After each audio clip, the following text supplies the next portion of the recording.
Hello! New day, new bahay. Today I'm going to show you a 19,800,000 house here in Clark Manor, Dauma, Balacat, Pampanga. Tara! So here is our pedestrian gate. Tapos meron tayong malaking wooden door. Tapos meron tayong maliit na pocket garden here. And we have 2-car garage for big SUV dito. Ang perks po dito sa garahe na to is meron na siyang saksakan or vacuum and naka-ready na for electric car. Pasok tayo sa loob. Dito na tayo pumasok, guys. So, ito yung kanilang dining area. Ang ganda.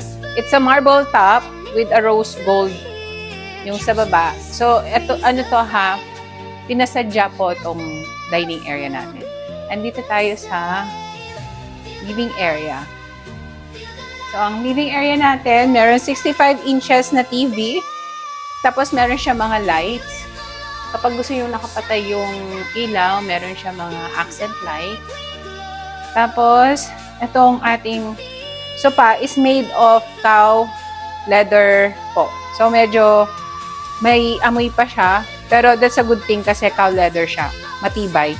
And collapsible. Collapsible to para kung gusto nyo mag-movie night, manood ng TV yan. Collapsible siya. And yung ating chandelier, it's a touring chandelier.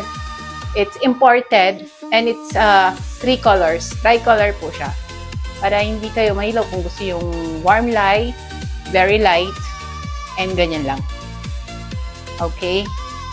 Tapos, dito tayo sa kitchen. Yung kitchen natin, marble top din. Yan. May range wood, cookware. Tapos, dito sa ating breakfast nook, meron siyang ilaw, pang-accent.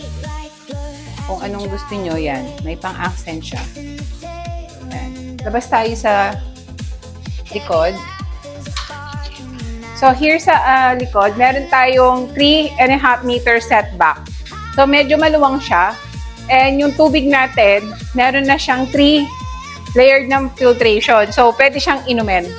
Pwede nang inumin yung tubig natin sa faucet. And here, pwede pa kayong maglagay ng table kung gusto nyo dito kumain, ayaw nyo bumaho sa loob. And here, pwede kayong magpagawa ng maid's room.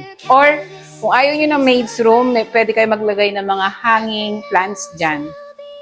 Ang ganda, diba? May mga hanging plants ka dyan. Tapos, let's go inside. Dito sa baba, meron tayong guest room. Here is our guest room. Merong light dyan. O, diba? Diamond.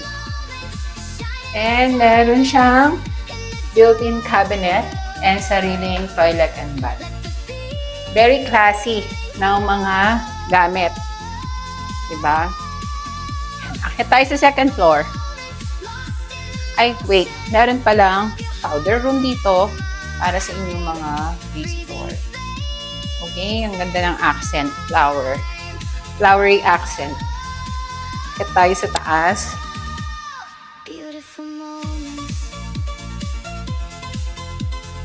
So, dito sa taas, meron tayong 4 bedroom. Unahin natin yung master bedroom. Ganda kasi ng master bedroom. Yan. Here, oh, sobrang luwang. Sobrang luwang. Tapos, meron siyang balcony. Meron siyang balcony. Pero, umuulan yan ha. Pero, hindi natin naririnig ang patak ng ulan sa loob. Kasi very heavy duty ang kanyang sliding door. Yan. Meron din siyang 65-inch na TV. Ang ilaw natin is tricolor din. So, ito ang gusto ko rito. The walk-in closet. It's giving. Hawas dito. Yung master bathroom natin. Ayan. Ang cute, ang ganda. Okay, punta tayo sa bedroom number 1. Ito, pakita na lang natin. Bedroom number 1, meron siyang AC built-in cabinet and naka-tricolor na chandelier din siya.